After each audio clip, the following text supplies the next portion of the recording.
極氪 7X 玩音響有咩推薦？電車玩音響呢 A to B 呢3個字你一定要知道嘅。具體係咩原理，我唔同你嗲咁多啦。AI 一下乜都出晒嚟啦。簡單啲嘅概括呢 A to B 就係一個源頭嘅無損對接。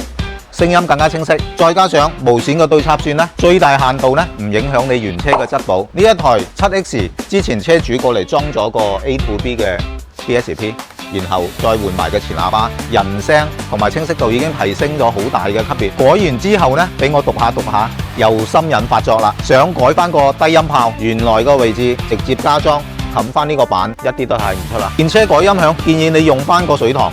一舉兩得，聲音又可以提升清晰度，又可以保護翻個電燃系統。同樣係 7X 嘅師兄，如果你想提升音響，最簡單嘅 A to B 個解碼器到位已經提升唔錯噶啦。如果你想人聲再清晰啲，前後喇叭換一下，再通過我嘅調音。